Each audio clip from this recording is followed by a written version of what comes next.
Hello my friends, how are you? This is once again Dr. Neeraj, your physio guide. हमने इसके पहले एक video बनाया था over the course of master of physiotherapy. So that was the part 1. आज हम part 2 में deal कर रहे हैं कि रेस्ट क्या क्या ब्रांचेस हैं जिसमें हम एमपीटी के में अपना कैरियर को परस्यू कर सकते हैं. सो गाइज, ये वीडियो उनके लिए बेसिकली है जो यंग बडीज हैं या बीपीटी में जस्ट पास आउट हुए हैं या पास होने वाले हैं या जिन्होंने अभी तक मास्टर डिग्री अचीव नहीं किया है. ओके, सो फर्स्ट वीडियो में आप मेरे आई कार्ड में देख सकते हैं. फर्स्ट वीडियो में मैंने कुछ ब्रांचेस डील किया है, that is the orthopaedic, musculoskeletal, sports injury, neurology and the cardiology. आज के इस वीडियो में मैं डील करूंगा जो रेस्ट ब्रांचेस हैं, that is the rehabilitation, paediatrics, geriatrics, obs gynae and the manual therapy. Okay, so that जब सारे ब्रांचेस को आप डिटेल्स पे स्टडी करेंगे फिर आपको मालूम पड़ेगा कि मुझे किस ब्रांच को ऑप्ट करना चाहिए to pursue my further career. Okay, so guys, इस वीडियो को फुल ऑफ वॉच कीजिएगा ताकि आपको कंप्लीट नॉलेज मिले मुझे किस ब्रांच में एमपीटी को ज्वाइन करना बेटर होगा. So let's start. The first topic is the rehabilitation. So what is the actual meaning of rehabilitation? इसका शाब्दिक अर्थ होता है पुनर्वास. ओके, इसका मीनिंग क्या हुआ? इट मीन जो पहले लॉस हो चुका है, जो नॉर्मल लाइफस्टाइल था हमारा, जो लॉस हो गया, कैसे इसको वापस रिगेन किया जाए. फॉर एग्जाम्पल, अगर सुनामी आया है, किसी का घर टूट गया है, फ्लड में अगर पूरा शहर या गांव बर्बाद हो गया है, उसको कैसे वापस उसी कंडीशन में स्टैब्लिश किया जाए. We are the health professional, तो हम लोग पेशेंट की बात करते हैं. सपोज को पेशेंट आपको हेमिप्लेजिक है या सीपी के हैं या फ्रैक्चर है या किसी का ऑपरेशन हुआ है, तो कैसे जो उसके हेल्थ इश्यूज आए हैं या सेकेंडरी कॉम्प्लिकेशंस आ चुके हैं उसको कैसे हमें वापस उसको मैनेज करके जो उनका नॉर्मल हेल्थ था उसको कैसे रिगेन किया जाए. सो नॉर्मली क्या होता है, सपोज किसी का फ्रैक्चर हुआ, पीओपी कास्ट लगाया हमने, उसका रिस्ट अब ऐसा बेंड नहीं हो पा रहा है, ओके, या स्टिफ हो गया है, पेशेंट इसको मूवमेंट नहीं कर पा रहा है. सो बीइंग फिजियो हमारा रोल क्या होता है? Anyhow with the technique of mobilisation और इलेक्ट्रोथेरेपी, ओके, और डिफरेंट काइंड ऑफ एक्सरसाइज हम कैसे रिस्ट जॉइंट को अगेन मोबाइल बना सकते हैं. जब वो फ्री हो गया, पेशेंट अपना सारा काम नॉर्मल वे में कर पा रहा है, तो हम कहते हैं कि हमने पेशेंट का कंप्लीट रिहेबिलिटेशन करवा दिया है.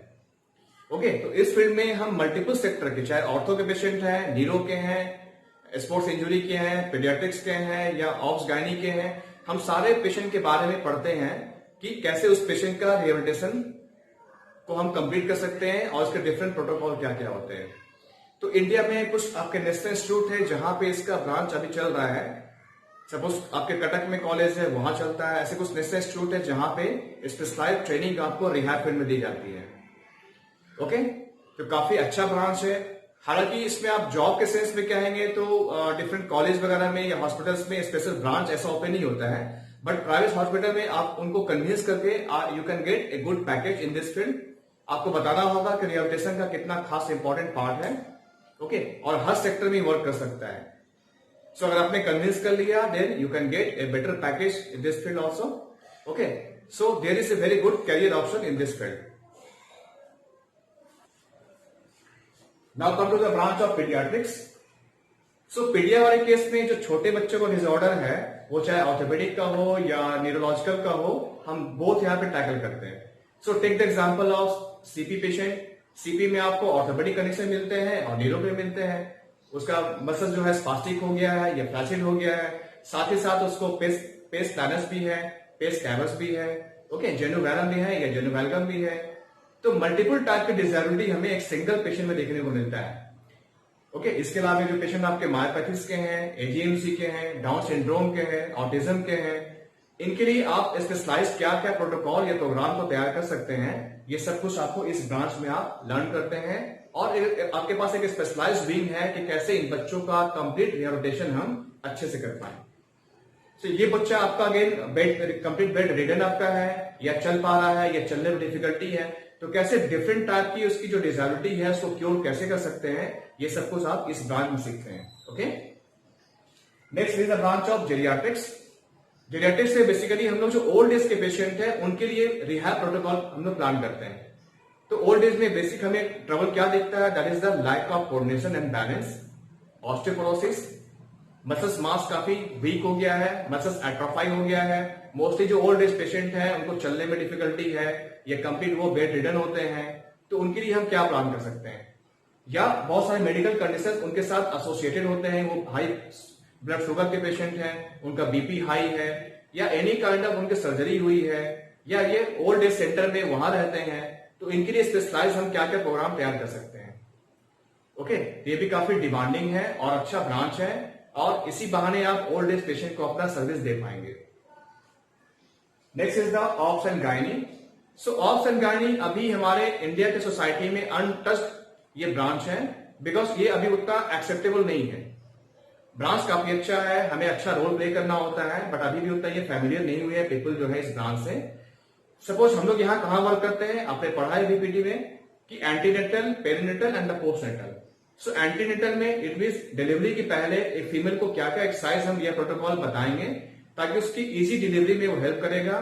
साथ ही साथ जो भी सेकेंडरी कॉम्प्लिकेशंस होते हैं फ्यूचर में, लाइक बैक पेन हो गया, पोस्चुरल चेंजेस हो गए, ज्वाइंट पेन हो गया, साइटिका हो गया, वर्टाइगो हो गए, सर्वाइकल स्पॉन्डिलाइटिस हो गया, then how to prevent them, और अगर हो गया then how to manage them. Okay, so both antenatal and postnatal हम लोग वर्क करते हैं, बट अभी भी यहां पे आपको अवेयरनेस क्रिएट करने की जरूरत पड़ेगी। Okay, so may be high जो क्लास के फैमिली के लोग हैं वो समझते हैं, बट मिडिल क्लास में या लोअर क्लास में उनको कन्विंस करना अभी भी एक टफ जॉब है। Okay, so branch is good, but ये अभी उतना पॉपुलर ब्रांच नहीं है। तो इस केस में आपको जो भी आपकी ऑब्स गायनी के डॉक्टर हैं उनसे कंसल्ट करना होगा, अपनी बात को समझाना होगा। देन जो उसके बाद उसके थ्रू आपको पेशेंट मिलेंगे, उनको आपको ढंग से काउंसलिंग करना होगा। जो भी कपल है उनको बताना पड़ेगा कि फिजियो से कहीं उसका हार्म नहीं हो रहा है उस लेडी का, और हम लोग ट्राई करते हैं इसमें कि कैसे उसका नॉर्मल डिलीवरी को असिस्ट किया जाए। ओके, अगर सारे पोस्चरल उसके ट्रबल नहीं हो रहे हैं, सारे पैरामीटर ओके होंगे, so why to go for that is the caesarean section. Okay, तो इन दैट केस आपको अपने पेशेंट को या क्लाइंट को आपको अवेयर करना होगा। तो पूरी टीम को पहले आपको काउंसलिंग करना होगा, वो डॉक्टर्स हैं, फैमिली है, या जो कपल है उनको आपको गाइड करना होगा।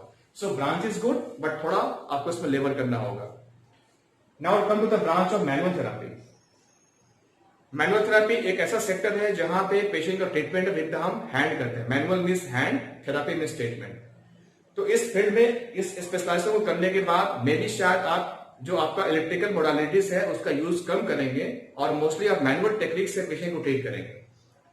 तो आज के टाइम में सिनेरियो में बहुत सारे एडवांस टेक्निक्स हमारे फील्ड में आ चुका है, लाइक मायोफेशियल रिलीज हो गया, ड्राई नीडलिंग आपको है, मसल्स एनर्जी टेक्निक है, कैरोप्रैक्टिक है, मैनिपुलेशन है, मोबिलाइजेशन है, ओके, काइनेसो टेपिंग है। सो मल्टीपल सेक्टर आपके पास अभी है और टेक्निक्स आपके पास अवेलेबल है, जिसका यूज करके आप कम से कम टाइम में पेशेंट को रिकवर कर सकते हैं। ओके, अभी इंडिया में हालांकि सारे कॉलेज में इसका ब्रांच ओपन नहीं है, कुछ स्पेशलाइज कॉलेज है जैसे आपका मणिपाल है, वहां पे इसका ब्रांच है। इस फील्ड में आप स्पेशलाइजेशन कर सकते हैं। ओके, तो काफी डिमांडिंग ब्रांच ये है, अगर इसमें करते हैं आपके हैंड बिल्कुल ओपन है। So each and every type के पेशेंट को आप, चाहे उसका स्पाइन का डिसऑर्डर है, ज्वाइंट उसका लॉक हो चुका है, उसका नी ज्वाइंट का लॉकिंग है, या किसी भी टाइप का सॉफ्ट टिश्यू इंजुरी है, हर सेक्टर में इसमें आप काम कर सकते हैं। काफी यूजफुल है पेशेंट के लिए, और अर्ली स्टेज में पेशेंट का रिकवरी होना पॉसिबल हो पाता है। So this is the new and emerging branch. इसका कुछ पार्ट आपने बीपीटी में पढ़ा होगा, बट एमपीटी में थोड़ा सा आपको एक हाई लेवल की स्टडी करना होता है, और जितने भी एडवांस टेक्नोलॉजी है उसके बारे में आप जानते हैं।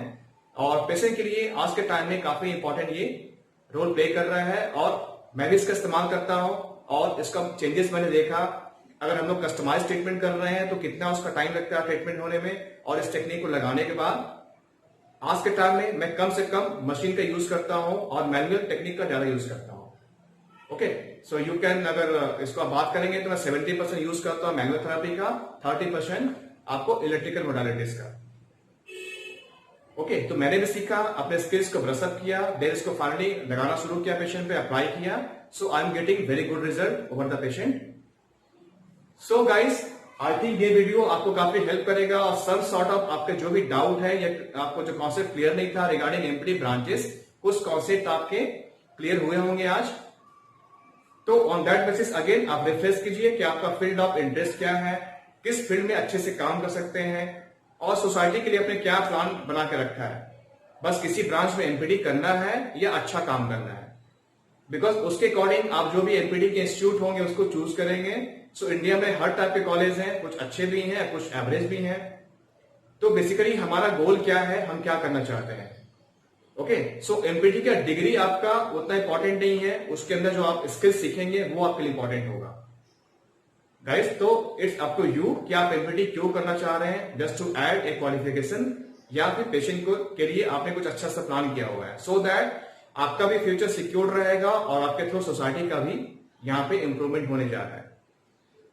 ओके, सो डिसाइड वेल किस ब्रांच में करना है और हमें क्या, हमारा गोल क्या है, कैसे प्लान करना है।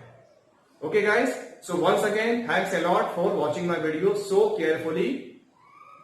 नेक्स्ट टाइम मैं आपको ये बताऊंगा कि इंडिया में क्या क्या अच्छे इंस्टीट्यूट हैं एमपीडी के लिए, गवर्नमेंट का या प्राइवेट का हो, उसकी एक कंप्लीट लिस्टिंग करके मैं आपको शेयर कर दूंगा। So till then take care, bye bye, thank you.